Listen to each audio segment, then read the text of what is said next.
তো বন্ধুরা, ননদ আইসে আজকে আমাকে বাড়ি। তো রাত্রেবেলা খাওয়া দাওয়ার আয়োজন করা হচ্ছে। এই জায়গায় ননদরে রান্না করতে বসাই দিছি। তো সব কিছুই গুছাই টুছাই ননদরে দিছি রান্না করতে, কারণ আমার ননদ আসছে অনেক টেস্টি টেস্টি খাবার রান্না করে। তো এই যে সম্বরা মানে মাংসতে ফোড়ন দেওয়ার আগে সব কিছু গুছাই নিচ্ছে।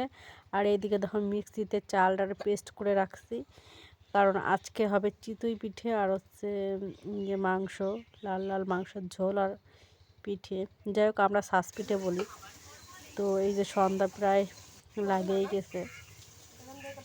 তো ওই যে বাইরে মিক্সার মেশিনটা রয়েছে, এই মিক্সারে পেস্ট করছি চাল, আলু চালের গুঁড়ি। আর এইদিকে দুইখানা ঠ্যাং রয়েছে, মারে কলাম যে ঠ্যাং দুটো এটা তুমি ছাড়াও। ওই যে তো মা এই যে ঠ্যাং নিয়ে বসে গেল ছাড়াতেই।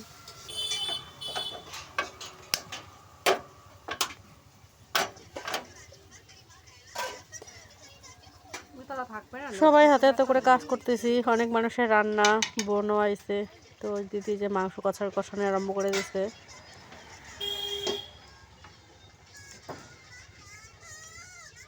তো এই যে আমাকে রান্না, মাংস রান্নার ফাইনাল লুক কেমন হয়েছে দেখো। অনেক সুন্দর মনে হচ্ছে, দেখে তো মনে হচ্ছে অনেক সুন্দর হয়েছে। অনেক সুন্দর একটা স্মেল বেরোচ্ছে, খিদে পেয়ে গেছে মাংসের গন্ধে।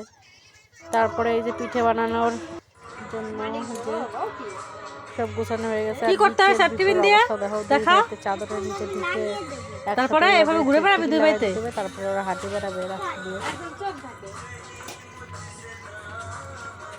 সেফ টিফিন নেওয়া লাগবে না। আর আমি এই যে দিদির কাছে পিঠে বসে রয়েছি। আর এইদিকে আমাকে এই যে পিঠে বানানোর জন্য মাটির শাঁস আর এই যে দিয়ে দিচ্ছি লবণ জল।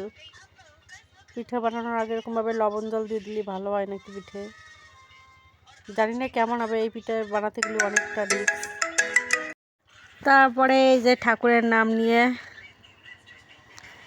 এবার এই যে চালের গুঁড়োটা দেওয়া হবে, মানে অনেক মনের মধ্যে ভয় ভয় করতেছে কেমন পিঠে হবে না কি জানে। তো চলো তোমরা দেখতে থাও কেমন হয়। আর প্রত্যেকবার বানানোর সময় সেই দোকানের থেকে গুঁড়ো কিনে নিয়ে আসি, তো এইবার আবার চাল কিনে নিয়ে মিক্সিতে পেস্ট করছি। প্রথমবার এই যে মিক্সির গুঁড়ো দিয়ে করতেছি, কেমন হবে জানি না। তো যাই হোক, তোমরা দেখো কেমন হয়। তো এই পিঠেটা আজকে মানে দুধ দিয়ে গুড় দিয়ে যে ভিজাই না, এটা ভিজাবো না, এটা আজকে শুকনোই মাংস দিয়ে খাওয়া হবে। তার জন্য অতটা ভয় করতেছে না যে মানে ভিজানোর সময় একটু ভালো না হলে কিন্তু এগুলো ভালো ভেজে না। তারপরে দিদিরা কাছে একটু সে স্বস্তিক চিহ্ন দিয়ে দাও। এই যে দিদি দিয়ে দিল স্বস্তিক চিহ্ন।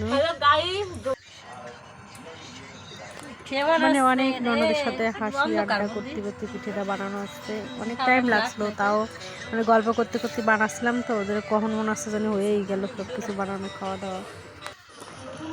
তারপরে আগুন প্রচণ্ড পরিমাণে জ্বলে উঠতেছিল, আর বেশি জাল হয়ে গেলে এবার পিঠের নিচে পুড়ে যায়।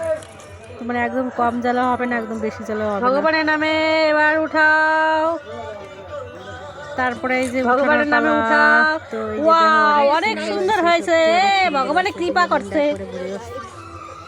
হ্যালো গাইস, পিঠের উপর ভগবানের অনেক কৃপা করেছে। দেখো অনেক ফুলকো ফুলকো পিঠে হয়েছে আমাদের, একদম উঠে যাচ্ছে, কোনো ঝামেলা ছাড়াই কিন্তু উঠে যাচ্ছে। এই যে আমার ননদিনী বানাচ্ছে এখানে। সবার মুখে হাসি, পিঠে থেকে সবার মুখে উঠে আসি। সত্যি অনেক সুন্দর হয়েছে পিঠে।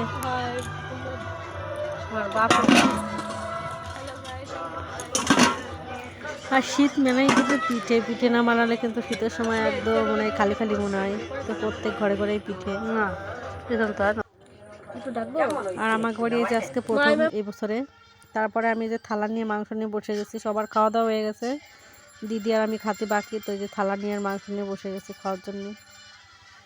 তো চলো আজকের ভিডিওটা এই পর্যন্ত। কেমন লাগলো সবাই কমেন্ট করে জানাইও, আর ভালো লাগলে লাইক কমেন্ট করে চ্যানেলটা একটু সাবস্ক্রাইব করে দিও সবাই। টাটা বন্ধুরা।